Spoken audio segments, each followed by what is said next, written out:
ലോകപ്രശസ്ത എഴുത്തുകാരൻ നോബൽ സമ്മാന ജേതാവുമായ ഓറൻ പാമുകിൻ്റെ ദ ന്യൂ ലൈഫ് എന്നൊരു പുസ്തകമുണ്ട്. അത് സ്റ്റാർട്ട് ചെയ്യുന്ന ഒരു ലൈൻ ഇങ്ങനെയാണ്: I read a book one day and my all life was changed. ഏതാണ്ട് എൻ്റെ അനുഭവം അതേപോലെ തന്നെയായിരുന്നു. I met a man one day and then my all life has changed. മംഗള ശുഭകരി മാതാ മഹേശ്വരി, മംഗള ശുഭകരി മാതാ മഹേശ്വരി, അംബെ ഭവാനി അഖിലാണ്ടേശ്വരി,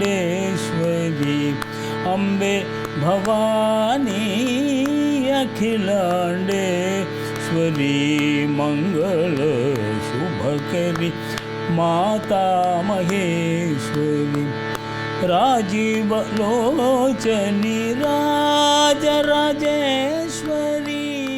നാരായണസ്വാമിയെ ഹീറോ ആക്കുന്നത് ഏതെങ്കിലും സംഘടനയോ ആൾക്കൂട്ടമോ അല്ല. ഹൃദയം അമ്പലമാണെന്നും കുട്ടികളാണ് ദൈവമെന്നും അദ്ദേഹം ഉറച്ചു വിശ്വസിക്കുന്നു. എന്തിലും ഏതിലും ശുഭപ്രതീക്ഷ മാത്രം. ലോകം വൃത്തികെട്ടതാണെന്നും ജീവിതം മടുത്തുപോയെന്നും പരിതപിക്കുന്നവർ ഉണ്ടെങ്കിൽ ഒരു തവണയെങ്കിലും നാരായണസ്വാമിയെ പരിചയപ്പെടുക. നിസ്വാർത്ഥ കർമ്മം കൊണ്ട് ജീവിതം എങ്ങനെ സഫലമാക്കാമെന്ന് അദ്ദേഹം നമ്മെ പഠിപ്പിക്കും. ഇത് നാരായണസ്വാമി. ജനിച്ചത് കേരളത്തിലാണെങ്കിലും പഠിച്ചതും വളർന്നതും മുംബൈയിൽ. ഇദ്ദേഹം നമുക്ക് അപരിചിതനാണെങ്കിലും രണ്ട് സഹോദരിമാരും സുപരിചിതർ. ബോംബെ സിസ്റ്റേഴ്സ് എന്നറിയപ്പെടുന്ന സരോജത്തിന്റെയും ലളിതയുടെയും സഹോദരന്മാരിൽ ഒരാളാണ് നാരായണസ്വാമി. പക്ഷേ സംഗീതമോ കേന്ദ്ര അറ്റോമിക് എനർജി വിഭാഗത്തിൽ വഹിച്ച ഉന്നത പദവിയോ അല്ല നാരായണസ്വാമിയെ ശ്രദ്ധേയനാക്കുന്നത്. അവരുടെ അച്ഛൻ പെട്ടെന്ന് ഒരു ആക്സിഡന്റിൽ മരിച്ചു. എങ്ങനെ പഠിപ്പിക്കണമെന്നുള്ള ഒരു ഭയപ്പെട്ട് നിൽക്കുമ്പോഴാണ് അങ്കിളായിട്ട് പരിചയപ്പെട്ടതും. അങ്കിളാണ് ഇപ്പോൾ രണ്ടുപേരെ പഠിപ്പിക്കുന്നതും. ഞങ്ങളുടെ എല്ലാം ദൈവം അങ്കിളെന്നാണ് പറയുന്നത്. എഞ്ചിനീയറിങ്ങിന് പോകാൻ ചെറുപ്പം മുതലേ ഭയങ്കര ആഗ്രഹം ഉണ്ടായിരുന്നു. പക്ഷെ എങ്ങനെ സാധ്യമാകുമെന്നൊന്ന് ഒരു നിശ്ചയം ഉണ്ടായിരുന്നില്ല.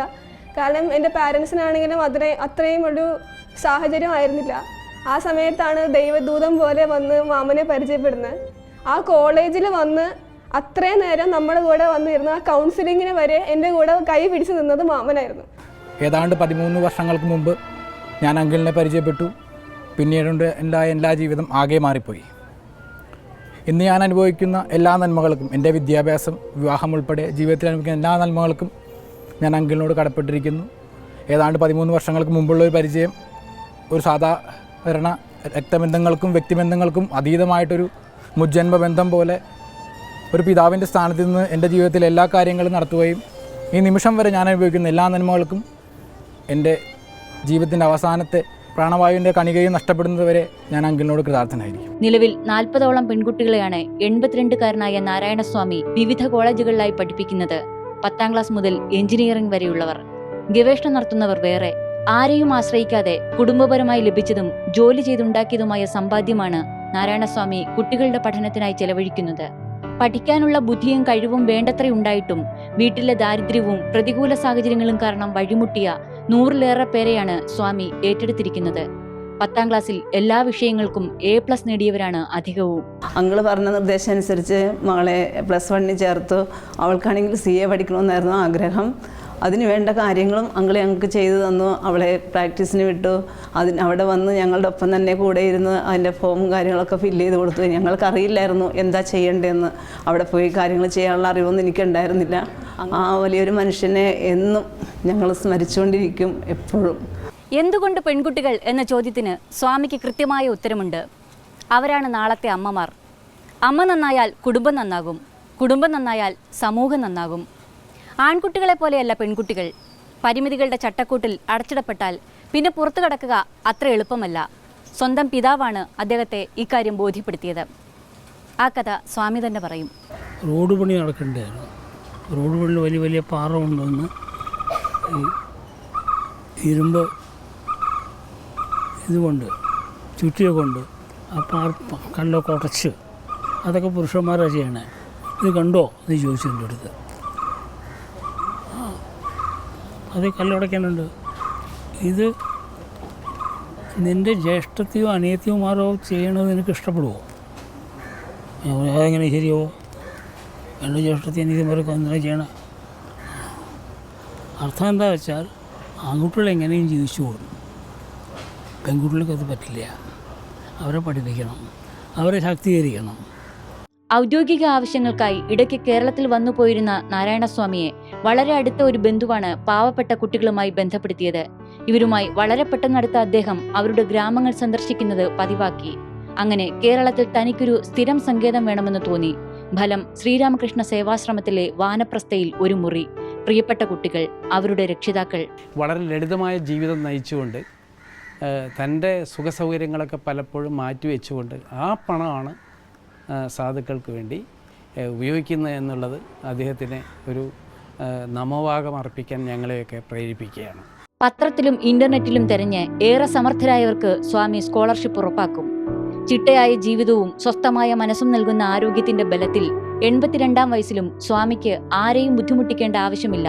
പാചകത്തിന് ആവശ്യമായ സാധനങ്ങൾ വാങ്ങുന്നതും അത് പാകം ചെയ്യുന്നതും ഒറ്റയ്ക്ക്. 2004-ൽ അപ്രതീക്ഷിതമായി ഒരു ബൈപ്പാസ് സർജറിക്ക് വിധേയനാകേണ്ടി വന്നു സ്വാമിക്ക്. അന്ന് ആ തണലിൽ പഠിച്ചുകൊണ്ടിരുന്നത് 14ഓളം പേർ.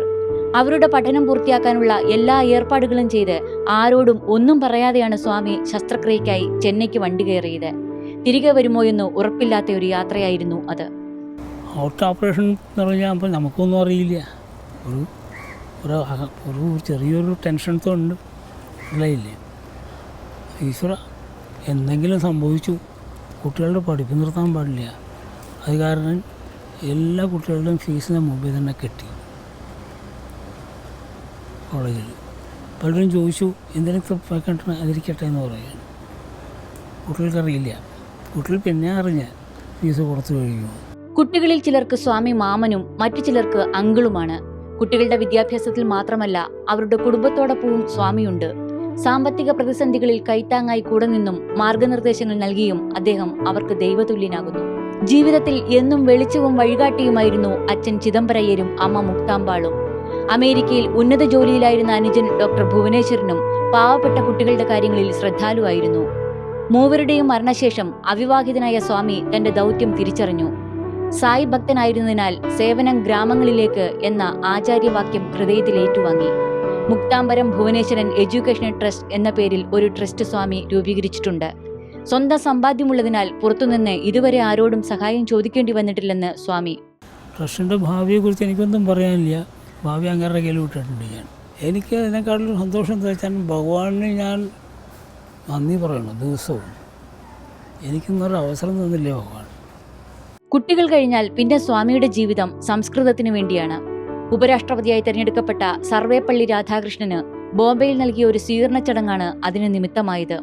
അന്ന് ചടങ്ങിനെത്തിയ സംസ്കൃത പണ്ഡിതൻ വെങ്കടേശ്വര ദീക്ഷിതരും സർവേപ്പള്ളിയും സംസാരിച്ചത് സംസ്കൃതത്തിൽ. അന്ന് തീരുമാനിച്ചു നാരായണസ്വാമി ഒരിക്കൽ താനും സംസ്കൃതത്തിൽ സംസാരിക്കുമെന്ന്. പക്ഷേ ആ ആഗ്രഹം സഫലമാക്കിയത് 70 വയസ്സിന് ശേഷമാണെന്ന് മാത്രം. സർവമപി സൂചനാനുസാരമേവ ചലതി. കസ്യ കസ്യ സൂചനാനിതി ന ജ്ഞായത്തെ. ഇപ്പോൾ ആദ്യമായിട്ടാണ് ചിലപ്പോൾ ചാനലിൽ അദ്ദേഹം വരുന്നത്.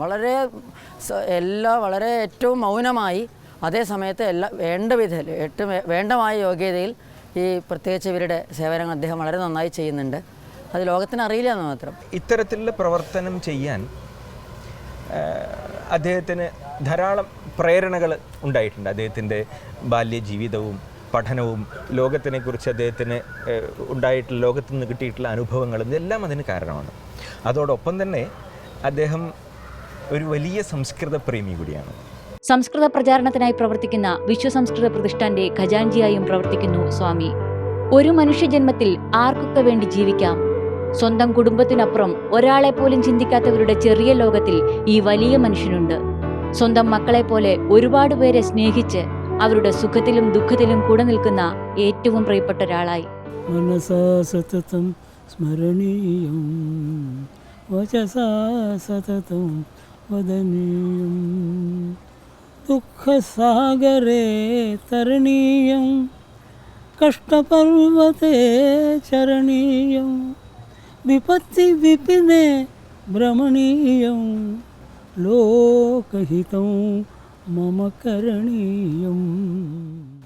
മനസാ സതതം സ്മരണീയം വചസാ സതതം വദനീയം ലോകഹിതം മമ കരണീയം. മനസ്സുകൊണ്ട് എപ്പോഴും സ്മരിക്കണം, വാക്കുകൾ കൊണ്ട് എപ്പോഴും പറയണം, ലോകത്തിൻ്റെ ഹിതമാണ് എനിക്ക് ചെയ്യേണ്ടത്. സീതാറാം ഹരേ രാധേശ്യാം ഹരേ സീതാറാം ഹരേ രാധേശ്യാം ഹരേ. നിങ്ങൾക്ക് പ്രചോദനമാകുന്ന, ജീവിക്കുവാൻ നിങ്ങളെ പ്രേരിപ്പിക്കുന്ന മറ്റൊരാളുമായി വീണ്ടും അടുത്തയാഴ്ച.